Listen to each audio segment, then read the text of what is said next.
দিনাজপুর থেকে আম যাচ্ছে বিদেশে। বেসরকারিভাবে এসব আম বেশ কয়েক বছর ধরে রপ্তানি করছেন কৃষি উদ্যোক্তারা। এই রপ্তানির খবর আরো জানাতে সরাসরি যুক্ত আছেন সহকর্মী ফখরুল হাসান পলাশ। একটু জানাবেন যে কি জাতের আম বিদেশে যাচ্ছে এবং কৃষি উদ্যোক্তা যারা রয়েছেন তারা কি বলছেন?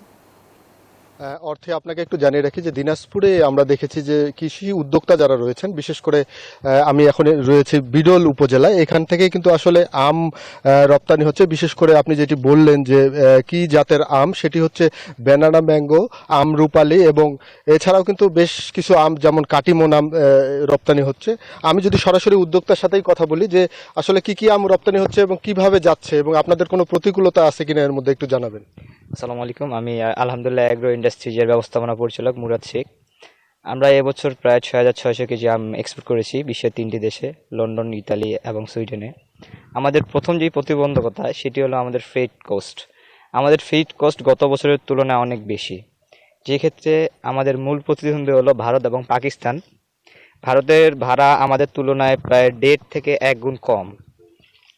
আমাদের গত বছরের আম রপ্তানি ছিল প্রায় 14,000 কেজি, সে তুলনায় আমাদের এবছরের টার্গেট মাত্রা প্রায় অর্ধেকে নেমে এসেছে। তো আপনারা আসলে কি চাচ্ছেন যে কৃষি উদ্যোক্তাদের কি সহযোগিতা সরকারি পক্ষ থেকে দিলে আপনাদের সুবিধা হবে আমগুলো রপ্তানি করতে?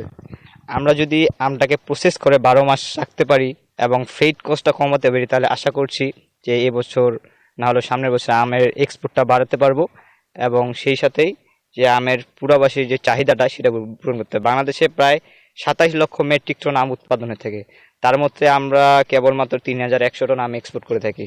আসলে আপনি কি কি আম আসলে বিদেশে পাঠাতে পারতেছেন? কি জাতের আম আসলে ওরা নিচ্ছে আসলে বাইরের দেশে? আমরা মূলত 3 জাতের আম এক্সপোর্ট করে থাকি, যার মধ্যে রয়েছে ব্যানানা ম্যাঙ্গো, আমরুপালি এবং 3 টেস্ট।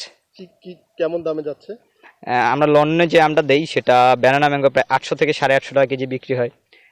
আমরুপালিটা প্রায় আরো ভালো রেটে বিক্রি হয়।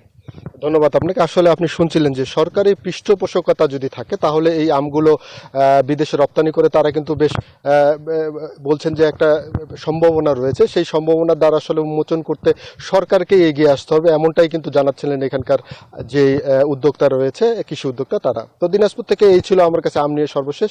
ফিরে যাচ্ছি স্টুডিওতে। অর্থী। ধন্যবাদ আপনাকে। ফখরুল হাসান পলাশ জানাচ্ছিলেন দিনাজপুর থেকে।